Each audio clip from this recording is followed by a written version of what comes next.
Good evening, everyone. The time is approximately 6:32, and we'll begin calling the meeting to order. This session is being audio recorded. Please be advised that today we're also recording the video of the proceedings.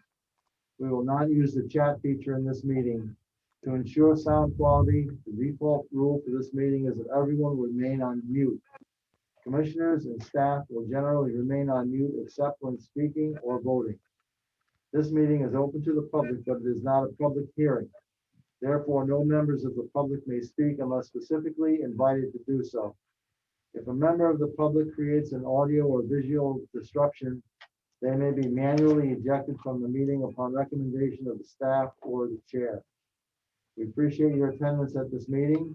Should you have any questions about the process, you may call our staff at 860-444-5813 after the meeting has ended.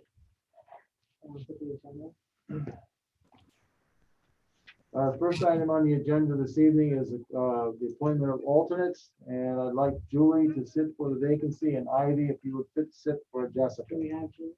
Yes, Julie's here. Oh, she? Yes. Yes. So we're good, right? Item number 2, approval of the July 22 meeting minutes. Is there a motion? So moved. Second. Second? Second. Thank you. Any further discussion of the meeting of minutes? I'm trying to get the agenda up and it's not. There we go. Good, we're good. And the motion has been made and seconded to approve the meeting minutes of 22 July 21. Is there any discussion, corrections? No. Hearing none, all those in favor, please signify by saying aye. Aye. Aye. Any opposed? Any abstentions? Motion carries. Thank you.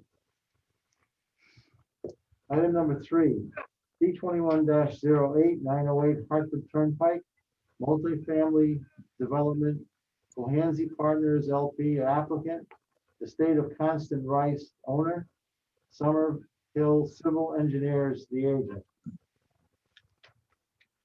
Ellen? Do you have one? Is it me? Yeah, they're here. Does the applicant have any comments? Agent? Yes, I'm sorry. Can everyone hear me? Yep. Okay, I apologize. I'm having trouble hearing. It's just when one, it might be the chairman actually. I'm having a little trouble hearing his audio. So I'm just for the record, I'm Mike Ott. I'm a licensed professional engineer and land surveyor with Summer Hill Civil Engineers and Land Surveyors, and our office is at 60 Wall Street in Madison, Connecticut.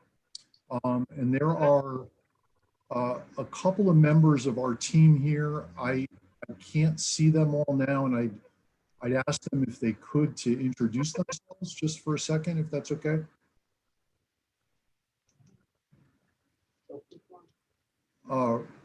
Ron, I can see you. Can you introduce yourself for a second? You may need to unmute yourself when you speak.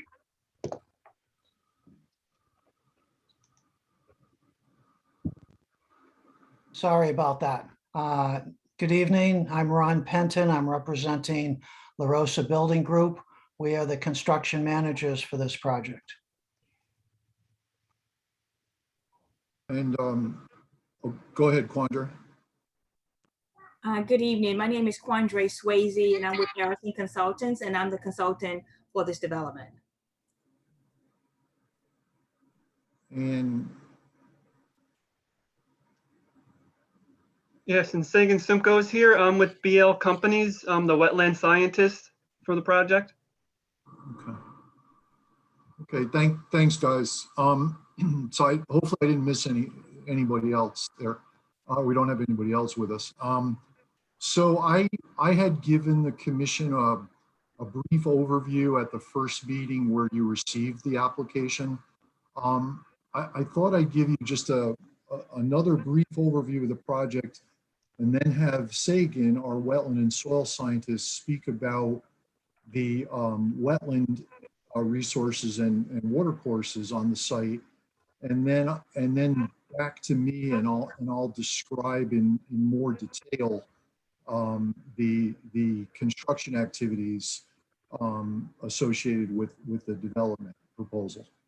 So could you show the plan that I sent in earlier this afternoon that shows the proposed development, if you could, please? Oh, thank you. That's great. And could you zoom in a little bit just on the development site itself? So I think maybe everyone was here at the last meeting, but just very briefly, this is 908 Hartford Turnpike. Target complex is to the right of the site as you look at this drawing sheet. The site is about approximately 16.5 acres in size. Jordan Brook flows through the southerly portion of the site.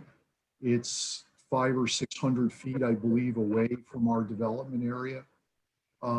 There is a tributary to Jordan Brook that Sagan will talk about that is right below our development area. And the proposal is limited to this northern area along the Hartford Turnpike frontage. And the proposed development is the construction of 2 buildings, as you can see, multifamily residential units, rental units, 40 in total, combination of 1 and 2 bedroom, and a community building that you can see between behind the buildings is a proposed parking area, and you can see the small community building at the center of that parking area right behind it, right below it. The access drive, as you can see from State Highway Route 85. Pretty straightforward site development layout, the access driveway, sidewalks, lighting, exterior lighting, the parking area below, the community building, utility services, and stormwater management facilities. So that's just a brief overview again of the proposal. And then if it's okay, Sagan, I'd like to ask you, if you could, to describe the water courses and wetland resources on the site. Sure. Yeah, as you mentioned, it's in the Jordan Brook watershed area. There's the stream just south of the proposed development is unnamed, but it is a perennial stream, a consolidated bottom. It's very cobbly in nature. It flows from the from the east to the west, and there's also a wetland that is hydraulically connected to this perennial stream. On the mapping, it's labeled as Wetland 1, which is a palustrin forested wetland, and it's also quite cobbly in nature. Watercourse 1 is the stream that is just south of the proposed development, and you can see on the plan there's actually an artificial area.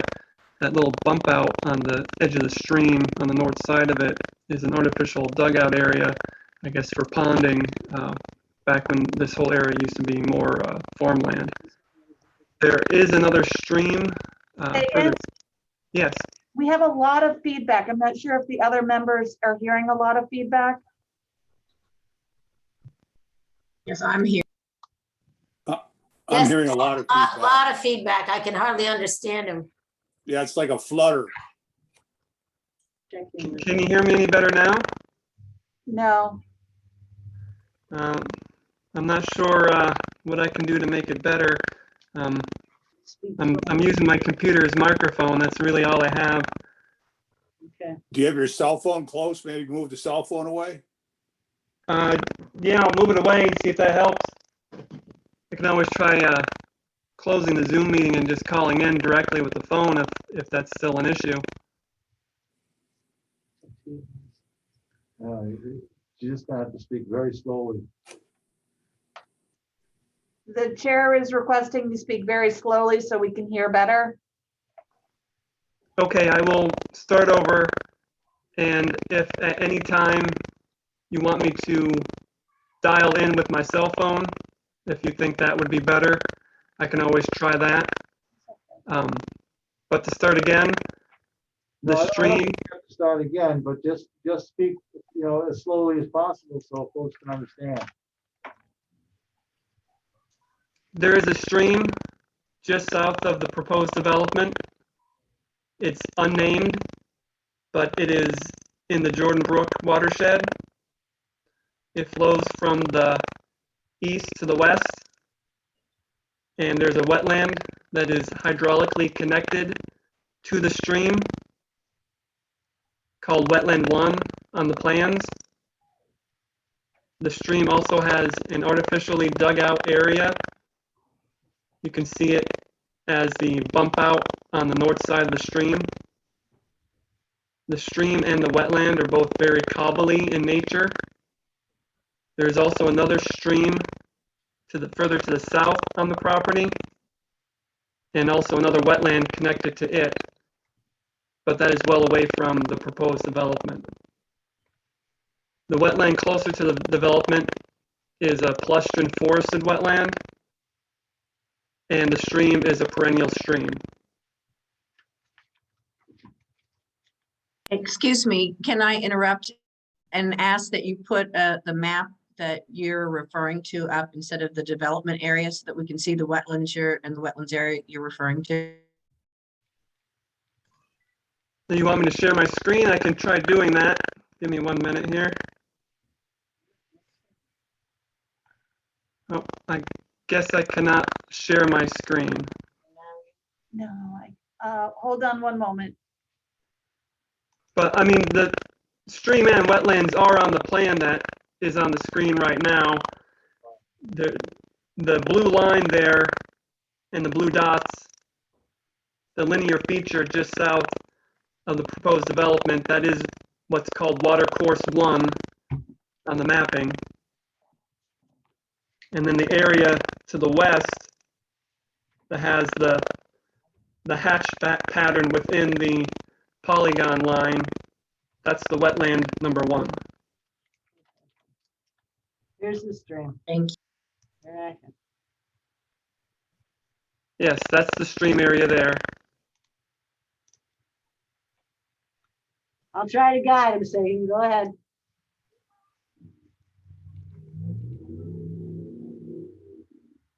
Now we lost it. Did we lose you? No, I'm still here. I'm trying to share my screen to show you my plan with the wetlands. That's all right. We'll if I'm doing anything wrong, correct me, but if you can see my. Yeah, that's the stream. That's the stream area there. Yep. And There's that's the little artificial. dugout lines. Yeah, that's the little pond area there that was artificially dug out. I'm guessing back when it was being farmed more regularly. And then if you scroll to the left, that's the wetland 1 that's most closely adjacent to the developed area. Yeah, they call that wetland 1. It's a forested wetland. But the wetland and the stream are both very cobbly. They have pretty big stones all over the surface of the stream and the wetland. But for this area, these wetlands, the stream is very obvious and well defined, and the wetland also is pretty well defined. It's not ambiguous in any way. When you go out there, you can tell pretty easily where the boundary of the wetland is.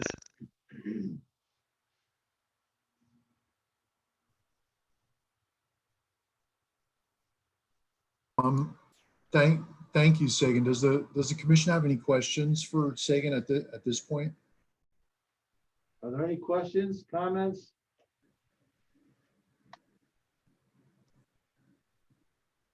Does any of the Conservation Commission members have any questions?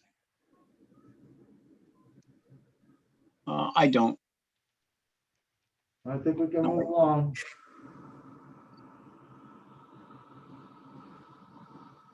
Okay, I'm sorry, I'm having trouble with the audio for, I think it's the chairman, but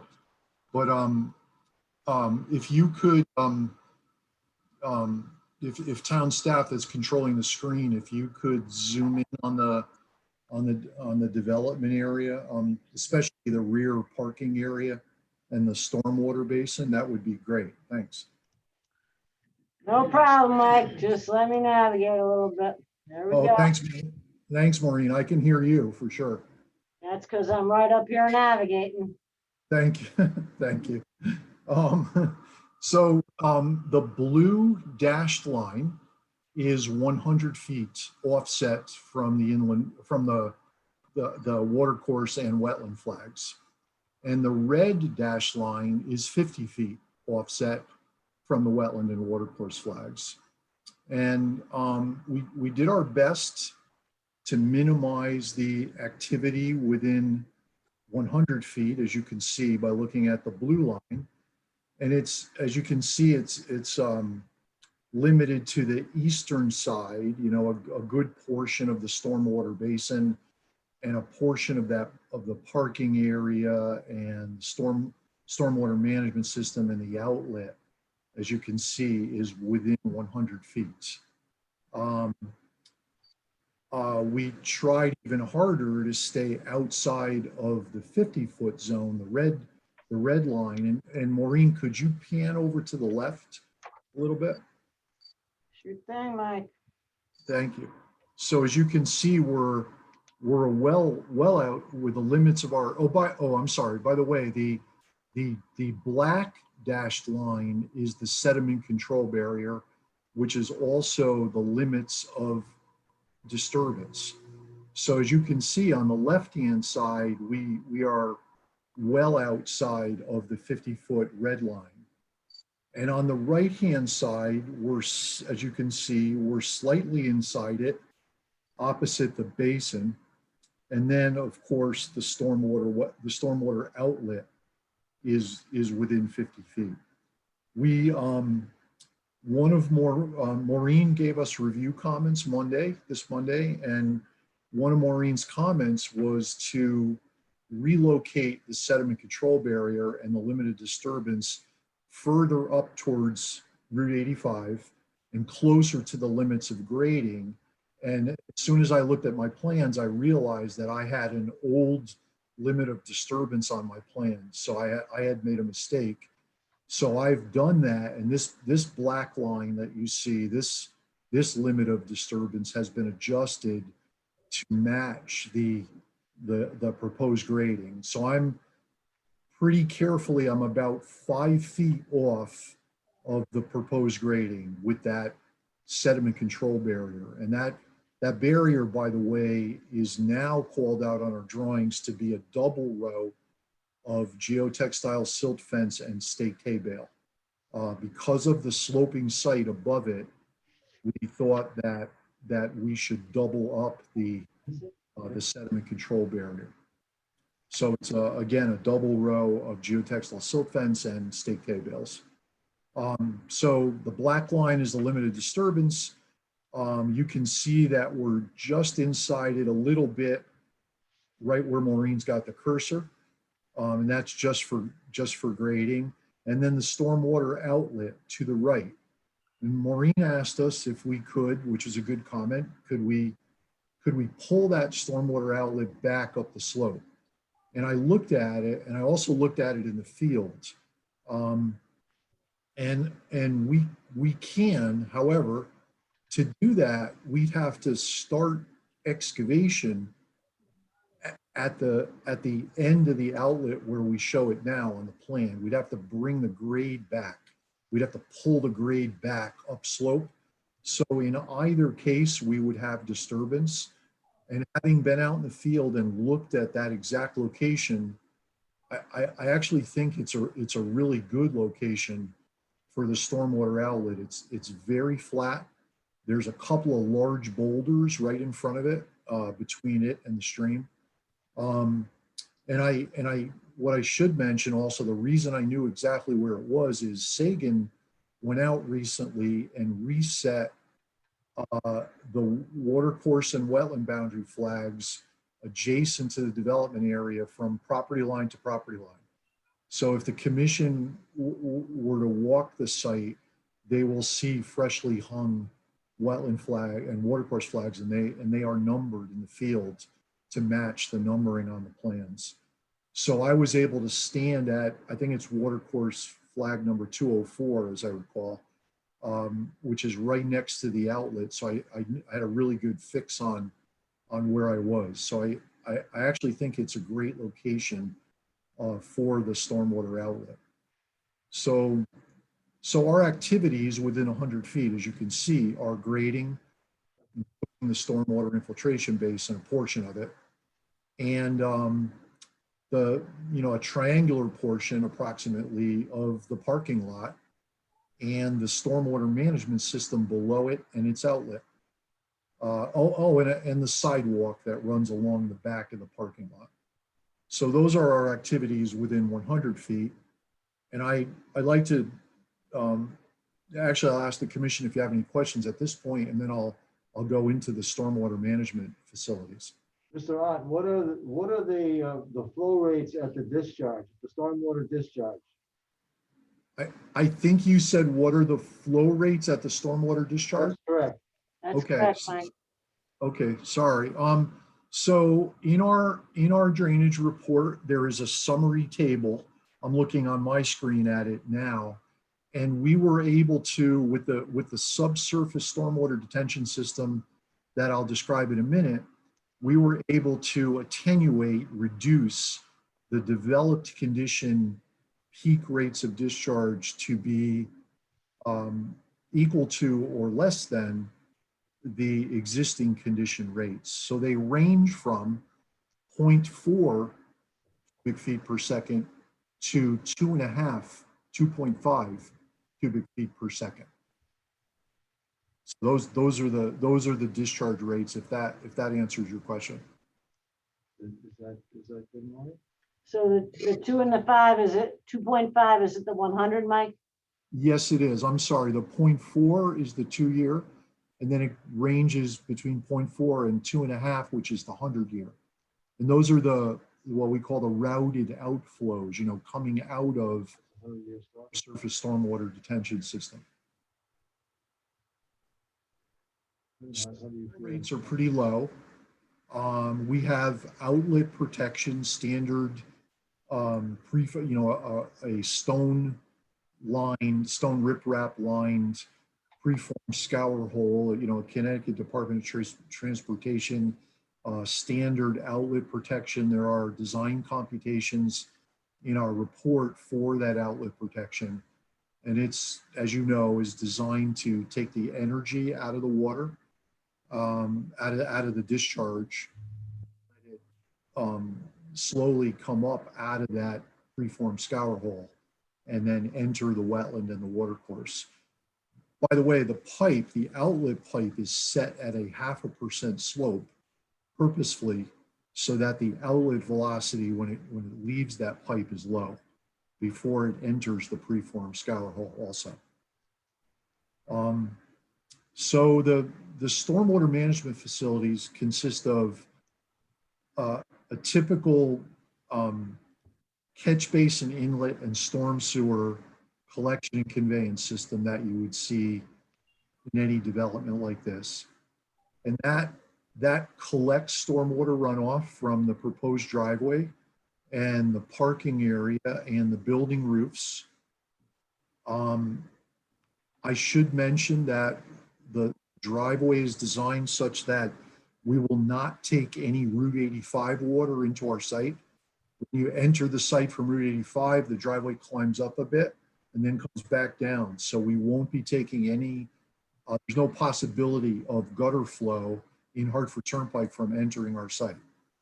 So our stormwater collection and conveyance system, our catch basins and pipes, collect runoff from the driveway, the sidewalks, the buildings, and the parking area, including the community building roof, and direct it to the stormwater infiltration basin. And the stormwater infiltration basin was designed to temporarily hold the computed water quality volume, the water quality volume computed in accordance with the Connecticut DEP Stormwater Quality Manual, and also to make sure that it provides the groundwater recharge volume on an annual basis for this particular site. And those computations are in the report. Also, the stormwater infiltration basin is actually quite a bit larger than the water quality volume. It has the capacity to store, I think, an additional 2,000 or so cubic feet above the water quality volume. And the basin, there's a detail of the basin on the plans, and it calls for over excavating, taking out the material below the basin to a depth of, it's either 2 or 2.5 feet, I can't remember, and replace it with a soil media that's composed of topsoil, leaf compost, and sand, a mixture of those three components. So and the basin will be vegetated. The landscape plans show the basin bottom and the basin interior and exterior side slopes to be vegetated. Within the basin, and there's a detail on the plans for this, there are 2 vertical pipe risers, 12-inch risers, and there's a domed cast iron grate on the top of each of those risers. And the top of those risers have been set at an elevation that allows for the temporary storage of the water quality volume and the groundwater recharge volume, and actually in excess of those 2 criteria. Before, it allows it to be temporarily held so that it can slowly infiltrate into the soil media below the basin and then into the natural soils. For storm events, rainfall events that are the less frequent, greater depth rainfall events, when the water surface in the infiltration basin rises up above the top of the crest of the risers, it goes down into the risers and it gets directed into the surface stormwater infiltration system. And maybe Maureen, could you zoom in on that beneath the parking lot? Quick question if I could, Mike. Sure. This is Wade Thomas here. Oh, hey. Is there any way you could flip that outlet so it's by the clubhouse there so you could reduce the disturbance and then, just flip it 180? I will look at it again, Wade. Maureen asked that too. I tried. I don't think elevation wise I can make it work. Okay, because I'm just looking at it. Looks like it would lend itself. The invert out is what, 136.75. So if you went by that community building, you'd be well beyond the 50-foot setback between the 50 and 100. Just something to look at if you can. Yeah, I follow you. I will look at that again. It seemed this is all and you'll understand this way, of course, but it's all elevation wise. It's all. Oh yeah, absolutely. Very, Now, very tough. one other question too. What are those exterior slopes? What are they? 3-on-1, 4-on-1? They are their interior and exterior is 2-to-1. Okay. On the inside, it looks steeper because I'm showing 1-foot contours. Okay. Yeah, so it's 2-to-1 inside and outside. Okay, it looked like it was broader. I didn't have my scale, and I was thinking maybe you could tighten those up to 2-on-1. Thank you. Yep. So beneath, so when in those less frequent greater depth rainfall events, when the water surface in the basin ponds up high enough and water quality and groundwater recharge are already taken care of, those storm flows will go down into the riser pipes and into the subsurface stormwater detention system for the parking, and that's comprised of 5 rows of manufactured chambers in an arch shape. There's details on the plans. The commission may have seen them. They're the manufacturer we chose. They happen to be yellow, so you see them on construction sites all over the place. So they're ADS Storm Tech chambers, and they provide the storage reservoir below the parking area to store those storm flows. The water that's released is controlled with a precast concrete outlet control structure. And if Maureen, if you could zoom in on that, the commission will be able to see where that is. You know, right above the outlet at the upstream end of the outlet pipe. Right here, yep. Yep. So there's a concrete structure in the ground. There's a detail on the drawings of that, and that controls the rate of release of the water from the storage reservoir below the parking lot.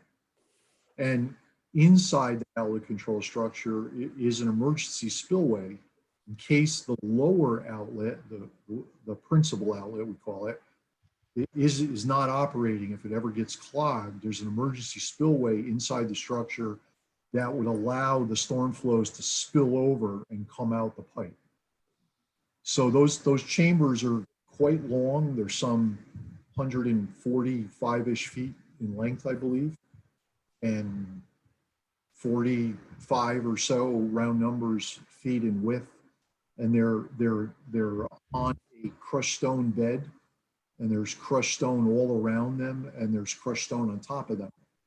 A pretty standard installation these days for a subsurface stormwater detention system below a parking area where vehicles are parked or driving over it. A question, if I could, Mike. Yes. Did you, are you providing like an isolator row in here to kind of get the sediment out, or is the first several feet of it going to be, you know, set up a little different? I know you have to have like woven fabric underneath there, but I'm wondering, are you going to provide like an isolator row? Yes, we've, you know, and you just reminded me of something, Wade, I should say yes. We have, as I said earlier, Maureen called me last Friday and talked about her comments, was nice enough to give me a heads up, and then she sent her written comments on Monday. And we have then, I believe and I'll talk about them in a little more detail. We believe we've addressed all her comments. And we've also, in doing so, it gave me an opportunity to go back through the plans and the report, the stormwater management report, and we've made some changes to it. Nothing of significance. I think we've just made it better and better documentation. I didn't want to submit it for this meeting because I didn't want to cause any confusion, and I wanted to, hear this. I know this is the first time the commission's really getting to hear this whole presentation, and I'd like to hear, if the commission has comments, and then we can try to address those too, and we'll be able to submit that revised information. Again, nothing of significance, just tweaking things like Wade just mentioned. Okay, last question. Is there going to be like a hydrodynamic separator before the basin or no? No, good question. And Maureen kind of brought that up in a way. I tried to make one work, but elevation wise, I couldn't make it work. So we have sumps in the catch basins. We have a catch basin hood or trap called for the outlet basin. But Maureen had suggested that maybe we consider a sediment forebay in the stormwater infiltration basin at the outlet. And I think we'd like to do that. There's plenty of room to do it. And because we have so much extra volume above the water quality volume, whatever little volume we use to create that the berms for the forebay will not be a problem. So okay. Have you looked at like a CDS hydrodynamic separators? They're pretty low profile. Maybe you have already, but you might want to consider that. I did not, Wade. I looked at Vortex. I didn't look at CDS, but the Vortex has a lot deeper requirements, but the CDS Contact makes those as well. The separators are very good. You don't have to have bypass. The screens are efficient enough that you can bypass right to the structure. And I believe they'll allow a catch basin inlet with a 90-degree bend. Okay, I will take a look. That was our problem, as you can imagine, is elevation. So I'll take a look at it. Just something to consider. Thank you. Yeah, no, thank you. Mr. Hart, there's two things that I'd like to understand. One, I assume that you're going to provide written responses to Maureen's comments. Oh, yes, absolutely. Okay. Secondly, I'd like to understand a little bit better what you're reluctant, you seem to be reluctant to make the change that Wade referred to earlier, to move that position of the discharge to the other end of the stormwater area below the parking lot. I don't understand why that's a big problem and why can't we do it? I'm not reluctant at all. I'm sorry if that's how it appeared, not at all. What I said was, I looked at it. I didn't think it worked, but as I said, I will look at it again, absolutely. I think that's that we would prefer to see that. You know, in discussion with Maureen earlier, I think that might be something that you should pursue very, very diligently. Understood. And again, what's controlling here is, once even though the site is sloping, once you get down to the parking level, elevations become an issue, but I will absolutely look at that. Thank you. You're welcome. Anything else? So I guess that hopefully that was a good summary of the stormwater management system. You know, the drainage areas is about 2.4 acres. The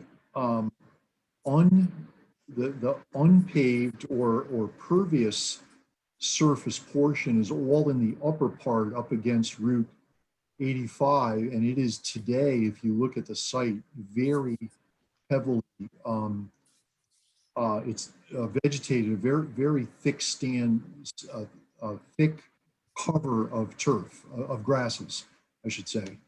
I don't expect, especially because of that, and because we are not taking any gutter flow from Route 85, I don't expect that the sediment load to this drainage system will be high.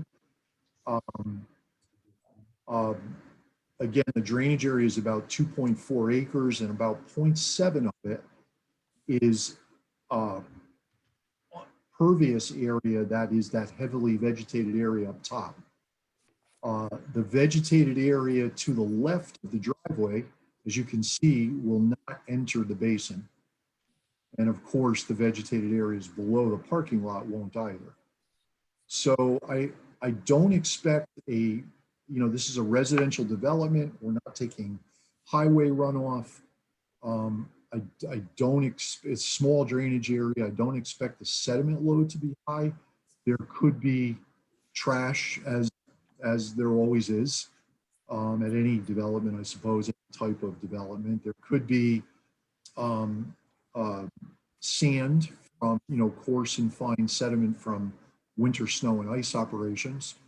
But I would think that those would be the sources of pollutants, of course, with the addition of the vehicles that will be parked and that will be entering and leaving the site.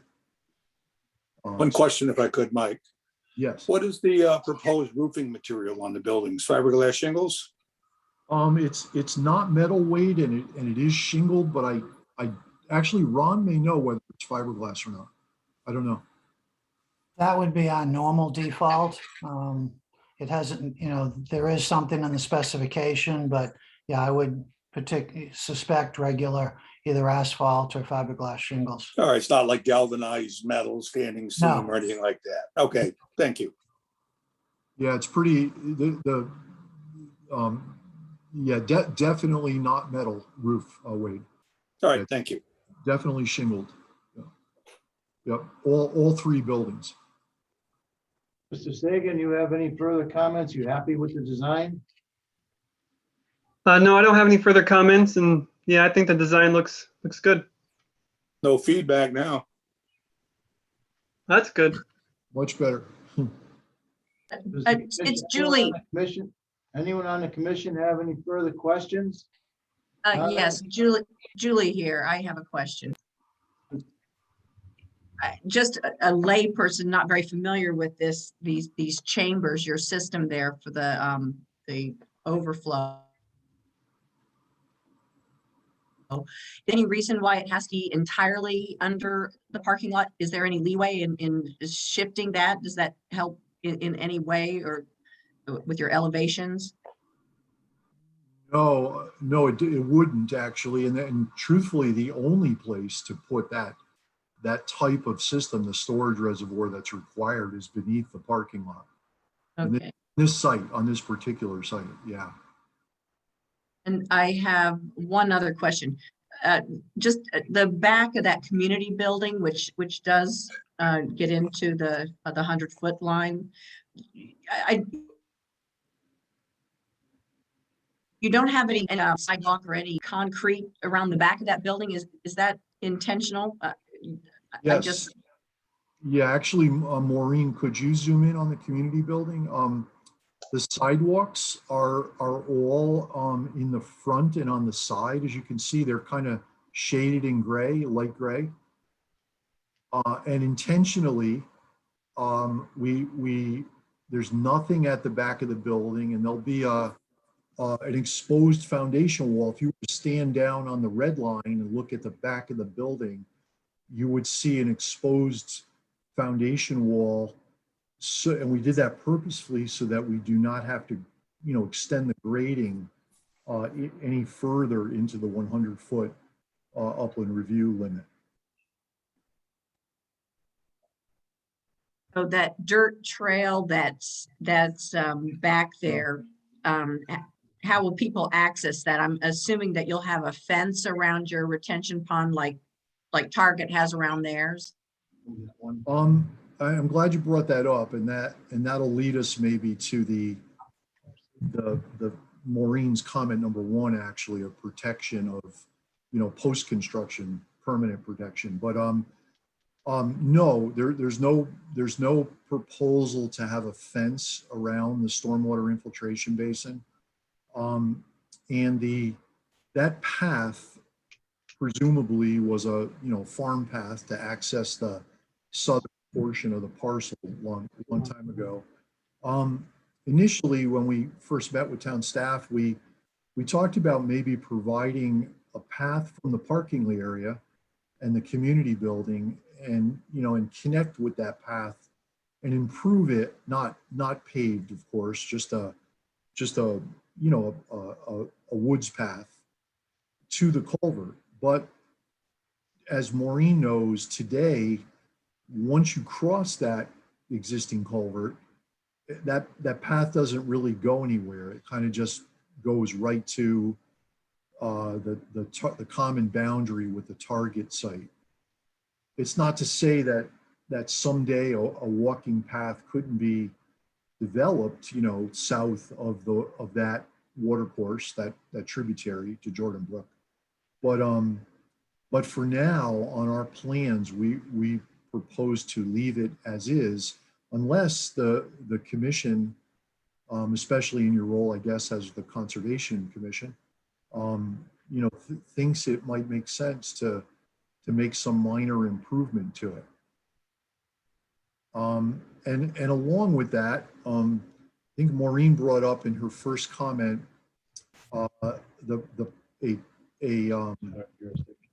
maybe we should discuss this, a way to permanently. Mr. Adams, I think that we're getting to the point where we may be outside of our jurisdiction at this point.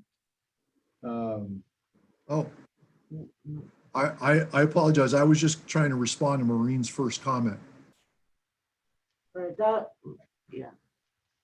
Yeah, Maureen, maybe you could help with that. Yeah, well, it's Planning Commission. Let me just stop guiding and go through. So I had some preliminary plan review comments regarding the application. And yes, indeed, I've talked with Mr. Ott a few times during preliminary and then during development of this application. So one of the things to focus on here is that this is within the Jordan Brook watershed. And we have a Jordan Brook Watershed Management Plan that gives us guidance and protocols for how to look at developments throughout the watershed. So we have some kind of consistency with protection measures. So one of the couple of things that on my comments, if you haven't had a chance to read them yet, under the wetland descriptions, the watershed management plan recommends measures to protect the water quality, because these are both identified, all the wetlands on this site identified as of significance within the watershed. The tributary stream, that's close proximity to the development, and then off site of this plan, the Jordan Brook major stream channel. As you know, Jordan Brook is a cold water fishery. So this is a primary feeder to the fishery. It is perennial, and it's identified in the watershed management plan as significance as well. So the guidelines for when we have wetlands of significance is to protect the water quality, because these are sensitive to water quality changes, both temperature and pollutant loads. To maintain groundwater base flows, which Mr. Rod has talked about. This basin is also designed not only to control the water quality volume, which is the DEP's recommendation for primary water quality control, but also to infiltrate upstream in this area. There's probably some infiltration capacity, Mr. Ott, is that not true within the subsurface system, since it's established over a foot of stone as well? And then maintaining pre-development peak discharges, which is what this whole subsurface system is for, so that even with the 1.7 acres of impervious surface area, by the time the flows come out of this area during a 2-year storm, it's less than a half a CFS. All the way up to the 100-year storm, it's been modeled to be 2.5 CFS, which you could walk across. So they've satisfied those, in staff's opinion, they've satisfied those recommendations. The one that we're waiting to hear from, and Mr. Ott and his crew just got my comments on Monday, is that we need to demonstrate in accordance with the watershed management plan that the system will function to its best of its capacity to have no net pollutant loading to this sensitive water course. And I don't know if Mr. Ott, you've had time to put that together. This is going to be an amalgam of what the functionality and effectiveness would be of this little sediment trap. If you put the 4 billion, this entire system, and then the controls in here to try to treat as best as possible and to what degree the stormwater runoff. So we'll be waiting for those comments, those responses to those comments. Also, the management plan, because these are wetlands of special significance and perennial streams, recommends that undisturbed vegetation along the wetland boundary to protect the wetlands. That's the natural forested wetland that's there. And that gets back to this discussion of whether this can be relocated to maximize that buffer, or if this has to go here, what is proposed to restore this buffer.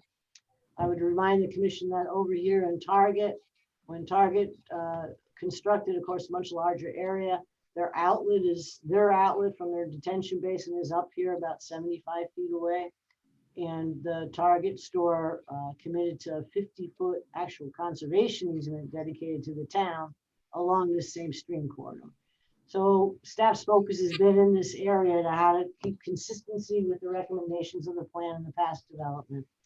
And I think it's worthwhile to give the applicants time to address that, and the commission can review what they can come up with.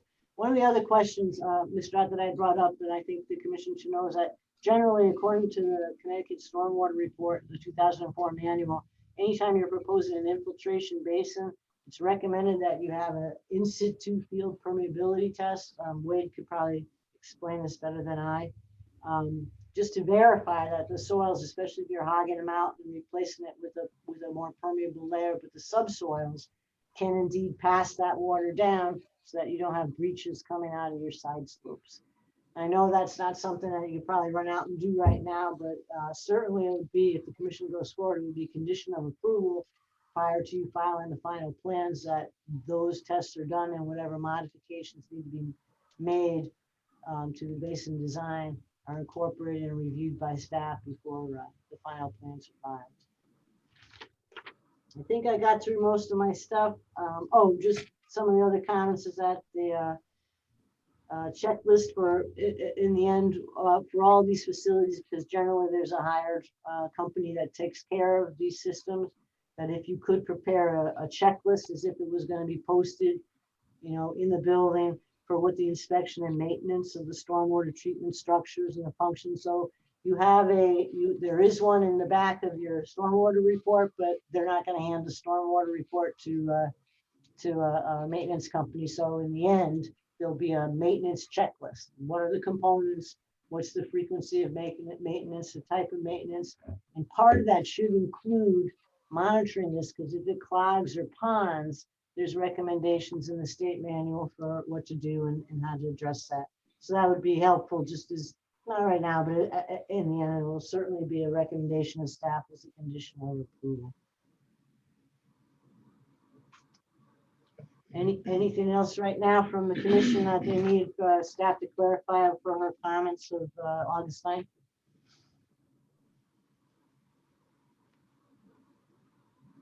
Okay, hearing none, I'll turn it back to you, Mr. Ott, or Chair. I'm sorry. Thanks, Maureen. I think we're good.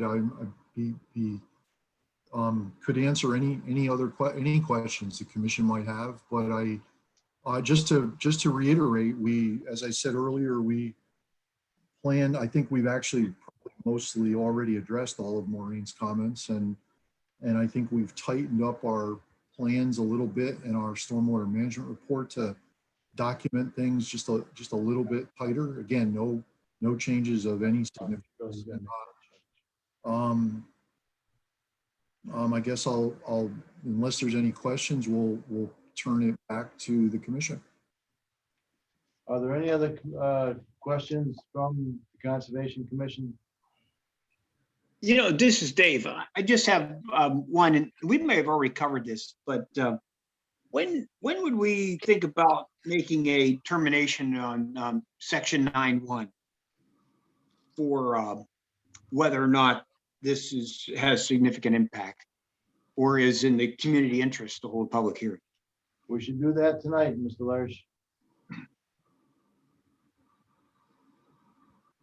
Okay. Any other questions or comments? Mr. Ott, if you can, once we receive the comments, your written comments through Maureen's list, I think that it's worthy to be certain that that change with the discharge point is going to be made. If that's the case, I think that in the essence, to save a couple of weeks of time, we may be able to consider going to a draft tonight. Okay.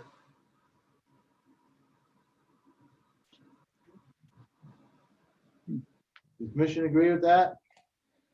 I think maybe we should wait until they've had a chance to look at maybe if they can flip it around and massage the design a little bit. I think, you know, in 2 weeks' time, I think I'd be comfortable with it. But in my opinion, I think it's kind of, you know, premature now. There's some things that, you know, could be refined in that.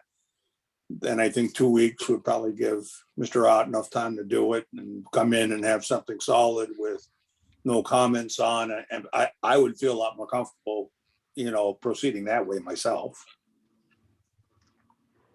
Thank you, Wade. Yeah. I agree with Wade. This is Dave.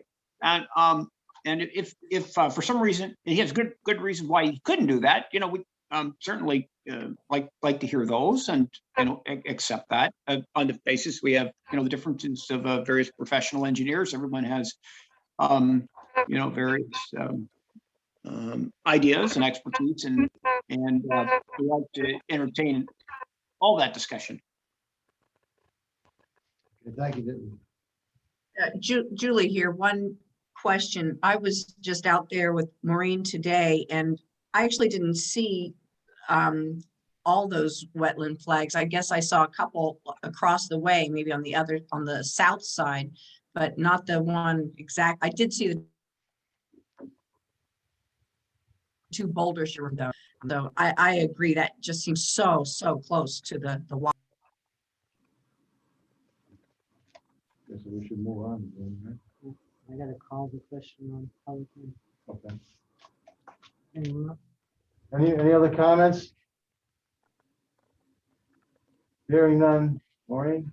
I just want to follow up Commissioner Lurch's question under section 9 for a public hearing. The commission should not hold a public hearing on an application unless the commission determines the proposed activity may have a significant impact on the wetlands or watercourses. A petition is received. We have not received any petitions, or if the commission finds it's in the community interest. So I think in light of the in-depth discussion tonight, I think it's worth posing, and being Mr. Chair, if the commission finds that this is a significant impact that requires a public hearing, because certainly the applicant will need to know that in their time frame. What's the feeling of the commission on the comments from staff? This is Wade here. I think, if Mike can look at this and flip it and make it work, I mean, to me, I don't think it warrants a public hearing. And if there's a good reason why you can't flip it, the design as proposed, I don't think warrants a public hearing. I mean, we're talking 2.5 CFS in a 100-year storm, and it's less than in its current state. True, it's in a concentrated place, but it sounds like with a cobble substrate, it's not an issue. But that's just my take. Thank you. Any other comments? In my take, this is Dave. Even though it's a significant project, I don't know that it's going to create significant impact. As far as any public interest, as far as conservation of wetlands go, I don't believe that it crosses that bar where we need to hold a public hearing. So I don't believe that we need to do that. I'd like to take a vote relative to the need for a public hearing.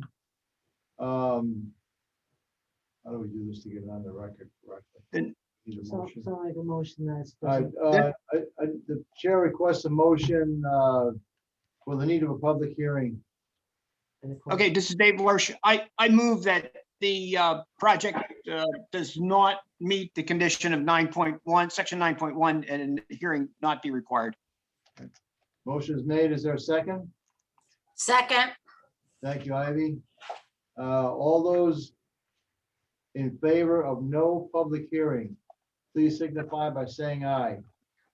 Aye. aye. Any opposed? Any abstain? So the vote of the commission is that there is no public hearing required. With that in mind, I think we can, Mr. Ott, you can prepare the comments as discussed previously in the meeting. And again, I would hope that there's a way that you can move that discharge point. I think it would make things a lot better. Okay.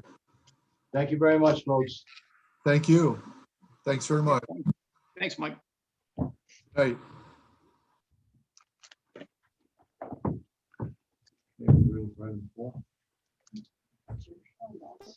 Item number 4 on the agenda, new applications.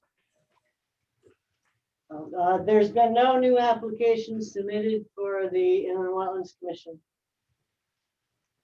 Item number 5, payment of the bills to the day, $260.85. Is there a motion? So made by Wade. Thank you. Is there a second? Second. Thank you, Geneva. Thank you. All those in favor? Aye. Aye. Any opposed? Any abstentions? Ready for adjournment, people? Motion to adjourn. Thank you. Second. Thank you much. All those in favor? Aye. I think we just did. Thank you very much. Take care, everyone. Thank you. Stay healthy. Bye, everybody. Bye, everyone. Stay well. Bye. Well.